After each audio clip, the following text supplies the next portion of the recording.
viaje internacional, ¿verdad? Ok, bueno, comenzamos. Me presento, soy Alejandro Martínez, estudiante del doctor César, Alex para los cuates, y hoy voy a estar cubriendo a Adrián, para el seminario de Diego Torres. Entonces, Diego también bueno, él es estudiante de César y Silviu, entonces nos habla desde allá, desde la isla de Francia. Y el título de su seminario es On Stable Ground, a Study of the Improperly Posed Delay Difference Derivative Approximation. Y pues dejo a Diego que nos hable. A ver, les comparto y me dicen, por favor, si están viendo mi pantalla.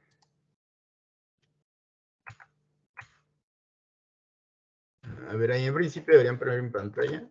Sí, ya. Y para evitar cualquier cosa, voy a quitar mi cámara nomás mientras es la presentación. Porque luego no vayamos a estar ahí perdiendo comunicación. Sí. Bueno, entonces, pues gracias ahí por la introducción y por la invitación. Y como bien mencionan, bueno, yo estoy estudiando actualmente mi doctorado en un programa conjunto entre la Universidad de Paris-Saclay y el CIEP, allá en San Luis, bajo la supervisión precisamente del doctor César y del doctor Silvio Nicolescu. Y pues básicamente lo que les voy a platicar hoy tiene que ver con una cuestión muy particular que ocurre cuando realizamos una aproximación de la derivada usando el método básicamente de las diferencias finitas, y algo que induce esto en ciertas ocasiones y bajo ciertas circunstancias a los sistemas. Entonces, primero que nada, algo que muchos ya están familiarizados, pero esta historia de que los retardos en general son algo que están en todos lados y que encima muchas veces los consideramos malos para el sistema. Pensamos que se va a empeorar el comportamiento del sistema ante la presencia de retardos. Sin embargo, en ciertas situaciones no es el caso y pueden ser benéficos, y en particular nos enfocamos en esto que son los controladores PID, que son muy bien conocidos por todos, han sido muy bien estudiados, son fáciles de implementar y fáciles también en general de diseñar, y pues por ello nos interesa encontrar maneras de utilizarlos. Sin embargo, en particular, pues la derivada resulta que no es tan buena como nos gustaría, ya que tiene esta propiedad de amplificar el ruido de alta frecuencia. Entonces, existen básicamente dos métodos clásicos para lidiar con este problema. Por un lado está simplemente utilizar un filtro y de esta manera pues, quitarnos precisamente el problema del ruido. Y la otra es aproximar la derivada usando un operador básicamente en diferencias, lo cual induce por ahí esa exponencial. Y entonces, básicamente, podemos hacerlo usando el método de las diferencias finitas y podemos aproximarlo usando un número arbitrario de puntos que se van a traducir como retardos en nuestro sistema. Y entonces hay que notar que entre más puntos utilicemos, nuestra aproximación es mejor, considerando que el paso es el mismo, es decir, el retardo. Y al mismo tiempo, entonces, si estamos agregando más y más, nuestra derivada está más cercana a ser una derivada ideal, pero al mismo tiempo también empezamos a amplificar un poquito más el ruido. Entonces, ¿qué ventajas tiene el uso de este tipo de aproximación? Por un lado, el sistema sigue, o el diseño que nosotros hacemos sigue siendo de un controlador de bajo orden, en el sentido de que solo estamos añadiendo un parámetro, que es el retardo.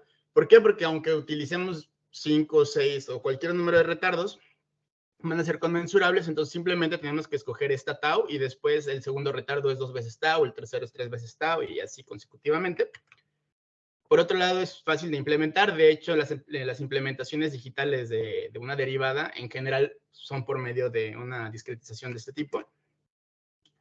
Eventualmente vamos a ver que además el retardo se puede ver como un parámetro de control y entonces tenemos más grados de libertad en el control del sistema. Sin embargo, presenta algunas dificultades. Primero que nada, el sistema ahora es de dimensión infinita porque tenemos ese retardo y entonces el estudio es más complicado. Tenemos coeficientes que dependen del retardo y estos son sistemas que se conocen bastante menos, es decir, hay resultados, pero hay menos resultados cuando los coeficientes de nuestro polinomio característico presentan también ahí el retardo. tenemos que decidir de algún modo. Vamos a ver que dependiendo de la aplicación puede depender cuántos puntos queremos considerar en nuestra aproximación. Como ya decía, al agregar puntos tenemos una mejor aproximación, pero también empezamos a ver cómo el ruido empieza a incrementarse. Y finalmente, la parte importante de lo que estoy estudiando actualmente es precisamente algo que llamamos el improperly posed, es decir, que no está bien planteado el problema de esta implementación de la derivada, porque puede inducir básicamente una inestabilidad en el sistema, aun cuando el sistema es estable con la derivada. Es decir, el hecho de que usemos una aproximación y no la derivada como tal induce por ahí una raíz inestable que vamos a ver que encima de todo tiene un comportamiento singular.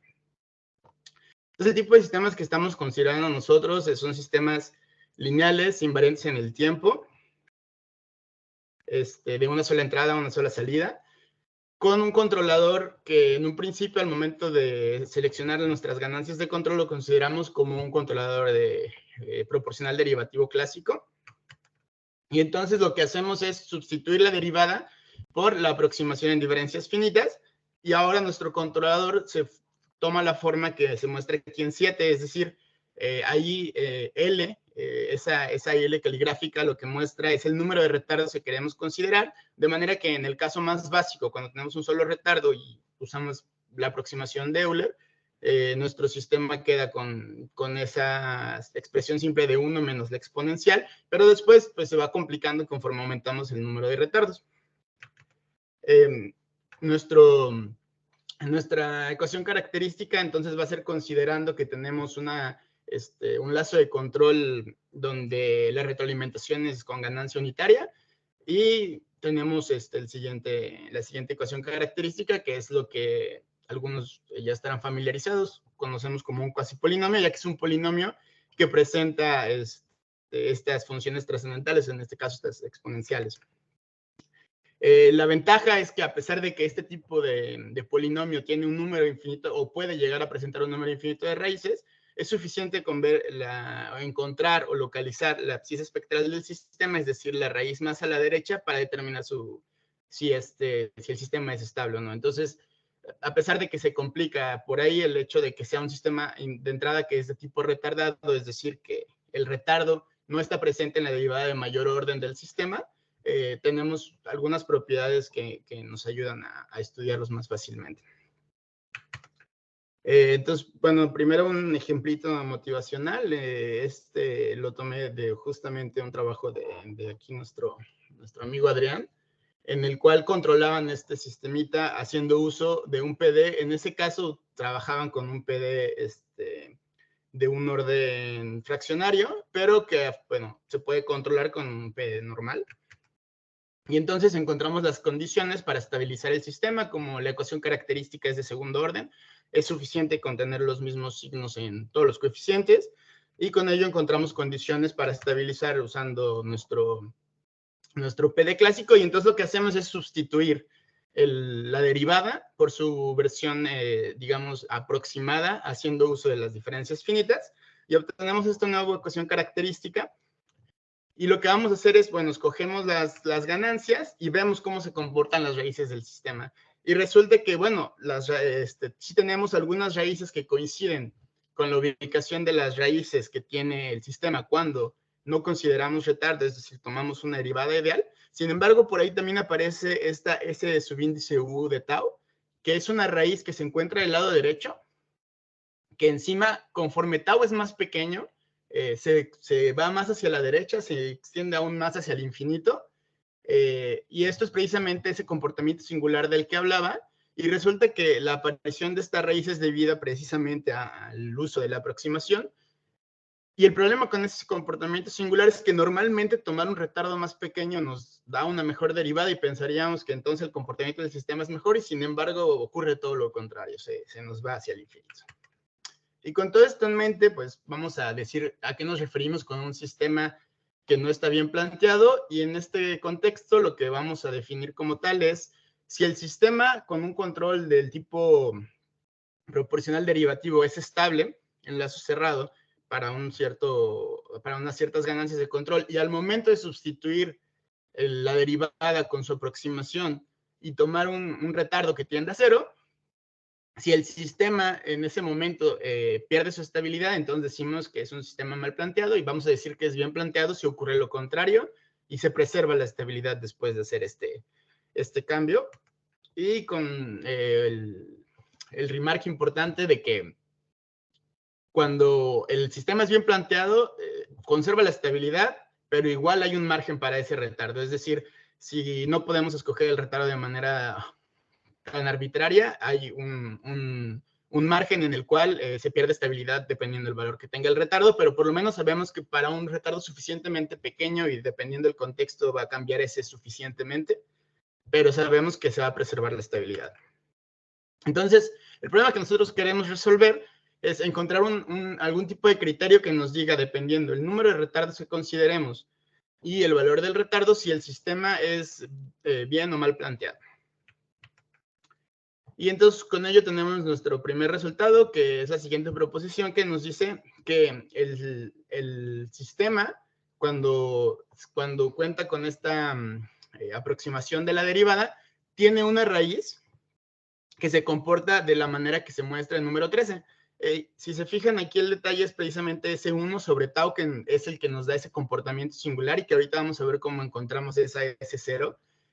Básicamente, la demostración de esta proposición se basa en lo que es el método de Newton para expresar por medio de una serie de posibles la solución S en función de tau. Y bueno, ahorita vamos a ver qué implica el que tengamos esta solución. Entonces, esto nos dice la estructura que tiene la solución. Pero seguimos preguntándonos, pues bueno, y eso está, porque, a ver, si hay un número infinito de soluciones, ok, hay una que tiene ese comportamiento, pero ¿cómo sabemos en dónde se encuentra? Y de hecho, en realidad, vamos a ver que hay muchas más que tienen ese comportamiento, no es nada más una. Entonces, el método de Newton, básicamente lo que nos ayuda es encontrar primero esa potencia a la que se encuentran los distintos términos de nuestra serie de potencias que define la solución, y además nos da una herramienta que nos permite calcular esos coeficientes dentro de la serie de potencias. Y de este método obtenemos este cuasipolinomio, el que llamo cuasipolinomio auxiliar. Y entonces lo que tenemos es que las soluciones no triviales de este cuasipolinomio, es decir, las soluciones distintas de 0, son las que nos van a decir en dónde se encuentra la raíz, ya que son las que nos dan los coeficientes dentro de nuestra serie. ¿Ok? Entonces, en este caso, tomo esta f que se muestra en 16. Básicamente lo que estoy haciendo es, como tengo un w a la n, básicamente pues esas son n raíces en el origen, y como no me interesan las raíces que son triviales, no las estudio y simplemente me fijo en el caso en donde puedo tener raíces que no son triviales. ¿Ok?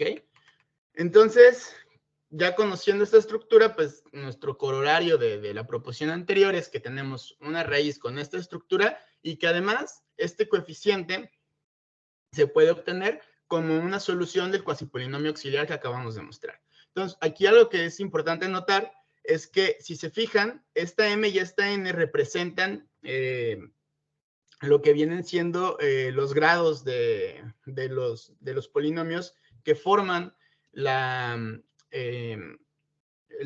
función de transferencia que representa el sistema en el dominio de la frecuencia, y básicamente este m menor que n-1 o m igual a n-1 lo que nos dice es que si el sistema es de grado relativo igual o mayor que 1. Entonces, básicamente lo que nos dice esa estructura es que cuando el grado relativo es mayor que 1, todas las soluciones están en el origen, todas son triviales y por consiguiente no tenemos este problema de tener que localizar estas raíces, pero cuando el grado relativo es igual a 1, entonces sí tenemos que verificar qué es lo que está pasando.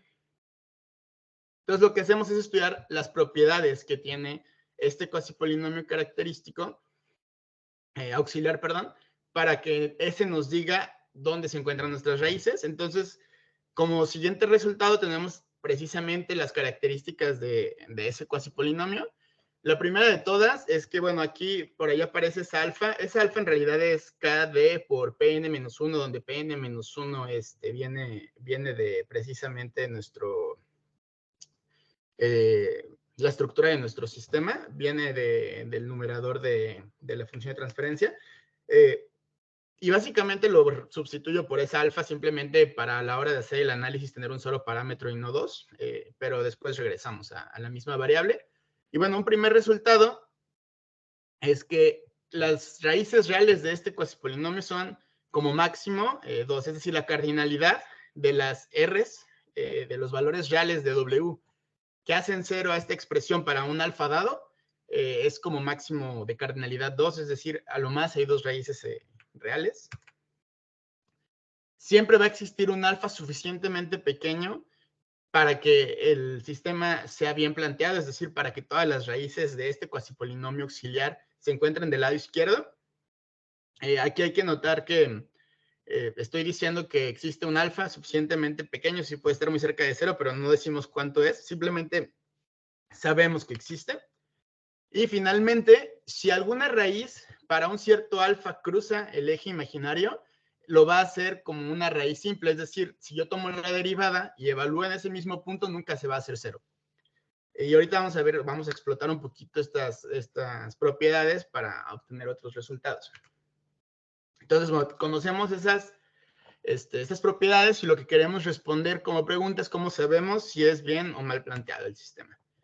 Entonces, para esto necesitamos encontrar esas alfas para las cuales existen raíces del lado derecho, ya que esas alfas están relacionadas con nuestras ganancias de control y con los parámetros del sistema. Entonces, aquí tomamos ventaja de algo que es que las raíces son funciones continuas, en este caso, de los parámetros del sistema, incluyendo también el retardo, y que por consiguiente, para que haya una raíz del lado derecho, cuando el sistema sin retardo era estable, tiene que haber atravesado en algún momento el eje imaginario, es decir, en algún momento tuvo que haber habido una raíz sobre el eje imaginario. ¿Para qué aprovechamos esto?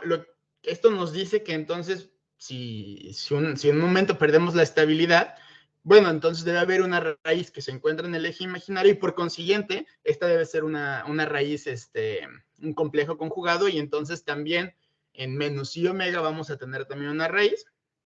Y lo que hicimos aquí fue, lo sumamos y lo que nos dice que la suma sea igual a 0, si se fijan, como es un complejo conjugado, la parte imaginaria de ambas expresiones es igual, entonces al momento de sumarlas, es de signo cambiado, entonces al momento de sumarlas esa se va, y entonces resolver esta ecuacioncita en realidad lo que nos da son los alfas para los cuales la parte real es 0. Entonces hacemos un cambio de variable, como estamos sobre el eje imaginario, la magia está en que la exponencial tiene como, siempre va a tener magnitud igual a 1, porque tenemos una exponencial puramente, con un argumento puramente imaginario, y además tenemos que el inverso, el complejo conjugado, perdón, es igual a 1 sobre z, donde z es precisamente esta misma exponencial. Y entonces lo que hacemos es generamos este nuevo polinomio al que llamamos Barphi, llamamos phi, que tiene la magia que representa exactamente lo mismo que teníamos aquí con f, pero que ahora es un polinomio. Ya me deshice de las exponenciales por este cambio de variable que hice, y ya sé que las resoluciones que me interesan son aquellas donde z está sobre el círculo unitario, porque z es una exponencial puramente imaginaria. ¿Ok? Entonces, como les decía, vamos a resolver, y lo que vamos a encontrar son soluciones que nos garantizan que la parte real del cuasipolinomio es igual a 0. Sin embargo, todavía no nos da ninguna información sobre la parte imaginaria. Entonces, ¿qué es lo que hacemos? Encontramos esas soluciones. Con eso, regresamos a nuestra variable y vamos a tener las omegas para las cuales la parte real es 0. Sustituimos esas omegas en nuestro cuasipolinomio original y ahora sí ya nada más resolvemos para alfa. La ventaja es que forzosamente la parte real es 0 porque resolvimos ya esa phi de z y encontramos valores de alfa para los cuales también la parte imaginaria va a ser 0, pero esto ya va a ser un simple despeje, ya que esta expresión, esta f es puramente imaginaria. Gracias a que primero lo resolví para saber en qué valores la parte real se anula. Un ejemplo rápido, cuando tenemos el caso de 3 retardos, tenemos esta f3 de omega alfa, de w alfa como cuasipolinomio auxiliar. obtenemos con la metodología que ya les mostré de hacer el cambio de variable y hacer la suma de f en i omega y en menos i omega, obtenemos nuestro polinomio, encontramos las soluciones y podemos detectar para qué valores de alfa y en qué omegas hay un cruce. Entonces, para el caso de con 3 retardos encontramos que existen tres cruces que ocurren de derecha a izquierda. Ese que está en alfa igual a menos 1, ese va a ocurrir para no importa qué caso de la aproximación, y ese lo podemos ver muy fácil. En realidad lo único que hacemos es derivar y ver que siempre en menos 1 tenemos una solución. Pero esos otros dos cruces, el que ocurre en alfa igual a menos 0.68 y el que ocurre en alfa igual a 2.56 son los que son interesantes. ¿Por qué? Si se fijan, lo que me está dando es un intervalo donde en un momento todas mis raíces están del lado izquierdo. Hay dos que cruzan hacia la izquierda en alfa menos 0.68, sigo incrementando alfa y cuando llego a alfa igual a 2.56 hay una que cruza a la derecha y después ya no existe ningún otro cruce. Significa que esas ya nunca regresan y el sistema se queda siendo inestable. Y entonces, para yo garantizar estabilidad, necesito que alfa se encuentre entre menos 0.68 y 2.54. Regreso a alfa a lo que era originalmente, que es KD por Pn-1. Y esto ahora tengo un intervalo donde el sistema es bien planteado. Y aunque no tengo control sobre Pn-1, sí lo tengo sobre KD. Ahora sé qué KDs puedo escoger para garantizar que el sistema sea bien planteado. Y algo muy interesante que encontramos es, nosotros originalmente pensábamos que entre más retardos el sistema se iba a comportar mejor y la región donde iba a ser bien planteado iba a ser más grande. Resulta que es todo lo contrario. Cada vez que vamos agregando más retardos, este intervalo, su diámetro se va volviendo más pequeño, más pequeño, más pequeño. Y visto desde un punto de vista de un plano paramétrico, obtenemos la figura que está aquí en B, donde cada vez la región del plano paramétrico donde el sistema es bien planteado es más y más pequeña. Entonces se vuelve, obviamente sabemos que al momento que yo escojo una ganancia de control, no puedo tener certeza de que el valor sea exacto. De hecho, nunca va a ser un valor exacto. Y entonces, si tomo un número muy grande de retardos en mi aproximación, es muy difícil que nos encontremos en una región donde el sistema sea bien planteado. Entonces, es una gran desventaja que encontramos y es completamente contrario a lo que nos esperábamos. Y con esto llegamos a lo que es el resultado principal del trabajo. Y básicamente, no vamos a leer todo el teorema, pero básicamente lo que nos dice es, primero que nada, siempre que el grado relativo del sistema sea mayor a 1, el sistema va a ser bien planteado, no va a haber ningún problema. En caso de que el grado relativo del sistema sea igual a 1, va a existir un intervalo que vamos a poder calcular como ya lo mostramos en el algoritmito, en el cual el sistema va a ser bien planteado y fuera de ese intervalo, el sistema siempre va a ser mal planteado. Y bueno, vamos a mostrar en algunos ejemplitos que efectivamente esto ocurre y ocurre como lo acabamos de mencionar. Entonces, como primer ejemplo, tenemos este sistemita con ecuación característica que vemos en 18. Y entonces agarramos ganancias sencillas, Kp igual a 1, Kd igual a 1, y vemos que el sistema tiene una única raíz y que esta se encuentra a la izquierda. Entonces, el sistema es estable. Sin embargo, el grado relativo del sistema es igual a 1, entonces tenemos que poner atención y ver cuánto es el valor de nuestra alfa. Aquí hay un error, dice Kp por Pn, en realidad debería ser Kd por Pn menos 1, pero bueno, vemos que es menor que menos 1, entonces habíamos visto que hay un cruce que siempre ocurre en menos 1, eso significa que aquí el sistema ya no está bien planteado, y entonces por nuestra metodología decimos, ok, el sistema, tenemos un solo retardo, encontramos la expresión que nos da la serie que representa nuestra solución, escogemos un valor del retardo, en este caso simplemente como para mostrar, escogemos tau igual a 0.5 o a un medio, y entonces de acuerdo a nuestra metodología y con la estructura que debería de tener la raíz, lo que encontramos es que hay una solución, debe haber una solución cerca de S igual a 23. Entonces, la calculamos, perdón, debe estar en alrededor de 18.33. La calculamos, en este caso, cuando digo la calculamos, es haciendo uso de un método numérico. En este caso, el algoritmo que se conoce como QPMR, que nos permite localizar la raíz de manera numérica, y vemos que se encuentra en S igual a 23.33, cuando nosotros en nuestra metodología encontramos que debe estar cerca de 18.33. Claro, para nosotros poder encontrarla con mayor exactitud tenemos que hacer el cálculo del resto de los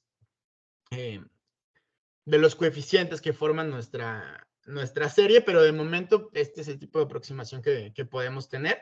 Y de hecho, por ahí ya hay un paper en donde hacen el cálculo del segundo coeficiente para el caso de un solo retardo. Es por ahí un paper que tiene el doctor César justamente con Alejandro y con el doctor Silva. Si consideramos ahora un caso de un sistema de mayor grado, igual escogemos nuestras ganancias de control de manera que estabilizamos el sistema, colocamos las raíces ahí en esos valores que estamos dando de S, pero una vez más el sistema es de grado relativo igual a 1 y volvemos a encontrarnos con que el sistema está mal planteado. Entonces, una vez más, hacemos lo mismo, computamos los valores de la expresión que nos va a dar el comportamiento de nuestra raíz, hacemos el cálculo, encontramos que la solución del polinomio auxiliar esa es 20.83, y entonces el comportamiento de la raíz aproximamos que se debe encontrar cerca de 20.83 dividido entre el retardo, que es 0.4, y encontramos que debe estar cerca de 52.07 de inestable. Pues resulta que sí hay una raíz allí que se acerca incluso a 60 y que se encuentra del lado derecho. Y aquí, de hecho, les muestro, si tomamos retardos más pequeños, cómo esa raíz se va haciendo aún más y más para la derecha, que coincide con la estructura que nosotros encontramos que la raíz iba a tener. Y finalmente, pues para mostrar que también hay un efecto benéfico en este tipo de aproximación, vamos a considerar un sistema donde el grado relativo es mayor a 1, pero que sin embargo no puede ser estabilizado usando un controlador PD. ¿Por qué? Simplemente porque nos falta esa S cúbica ahí y no tenemos manera de tocar esa parte del polinomio haciendo uso de un PD. Sin embargo, resulta que si consideramos una aproximación de la derivada usando dos retardos, existe un cierto valor del retardo para el cual recuperamos la estabilidad. Y aquí quiero hacer énfasis en una cosa. En realidad, ya en ese momento no podemos decir que estamos usando un PD per se, sino ya es más bien como un controlador basado en retardos, que tiene dos retardos y que permite controlar el sistema. Y esto es por algo que mencionaba yo al principio. Básicamente, el retardo se está convirtiendo en un parámetro de control que me está permitiendo estabilizar el sistema. Aquí nada más para mostrar las diferentes salidas del sistema, dependiendo cómo implementamos el controlador. En la primera figura lo que tenemos es la respuesta del sistema en lazo cerrado cuando consideramos dos retardos en la implementación del controlador. Después tenemos lo que ocurre cuando consideramos solo un retardo, el sistema pierde estabilidad. Cuando consideramos el PD, pierde estabilidad, y cuando consideramos un PD filtrado también pierde su estabilidad. Y esto es normal, es decir, directamente de la estructura del sistema, en realidad un PD no puede controlar el sistema, pero vemos que agregando los retardos, pues proponemos una especie nueva de controlador. Y bueno, por aquí nada más con la intención pues de que pues, vean que efectivamente sí funciona este tipo de implementación. Por ahí Julián nos ayudó a hacer algunos experimentos en donde consideramos este controlador. Aquí tenemos el sistema, que en este caso es el Cube de Quanser, y lo que le estamos haciendo es nada más darle un ángulo como referencia y en lazo cerrado ponerlo con nuestra aproximación de un solo retardo. En particular, y esto es un resultado un poco más reciente, también detectamos el margen del retardo, para la cual empezamos a perder estabilidad. Lo que ocurre es pues, que empieza a oscilar cuando alcanzamos ese margen. Y también por ahí hicimos la prueba con el caso de una aproximación con dos retardos, donde vemos que también el sistema se comporta bien. Y también proponemos simplemente diseñar el control desde un inicio como un controlador basado en retardos, ya no necesariamente como si fuera un PD. Y también lo hacemos con 1 y 2 bloques. y el sistema también responde bien. El margen con el que puede trabajar es mayor, sin embargo, vemos un poquito más de oscilaciones, un poquito más de sobretiro, pero lo importante es que vemos que efectivamente el controlador funciona y funciona también, digamos, en el mundo real. Como conclusiones ya de este trabajo, primero que nada es que sí, como en general siempre necesitamos, cuando hacemos una implementación digital, o hacer uso de algún tipo de discretización de nuestro controlador, es muy importante que consideremos este tipo de análisis, porque al final yo discretizo y asumimos en el momento de que estamos discretizando que el sistema va a seguir comportándose como se comporta con un proporcional derivativo. En ocasiones va a ser el caso, pero ya vimos que en ocasiones no es el caso y es por eso que este tipo de análisis es importante. En ocasiones, usar más o menos retardos resulta que puede ser benéfico o todo lo contrario. También vimos que al momento de tratarse de un sistema que puede llegar a ser mal planteado, agregar más retardos vuelve mucho más frágil el sistema. Y pues como ideas de trabajo tenemos de entrada tratar de hacer el cálculo de términos de orden superior en la expresión en nuestra serie de potencias que define el comportamiento de nuestra solución. No está muy trivial, podemos hacerlo para casos particulares, pero en el caso general se complica un poquito ese estudio, ya que implica realizar de nuevo el método de Newton, pero ahora ya teniendo una solución propuesta. Tenemos también el uso de retardos no conmensurables, y esto es una idea también ahí está un poco locochona, pero básicamente es realizar la discretización considerando pasos distintos entre cada punto, y entonces la expresión que al final tenemos para nuestro controlador se vuelve un poquito más complicada, pero ver si esto nos puede ayudar a tener regiones donde el sistema es bien planteado un poquito más grandes. Y bueno, eso sería todo de mi parte. Cualquier duda, pues, si estamos en tiempo, que creo que sí, pues podemos escuchar cualquier duda o cualquier comentario que tengan. Ok, gracias, Diego.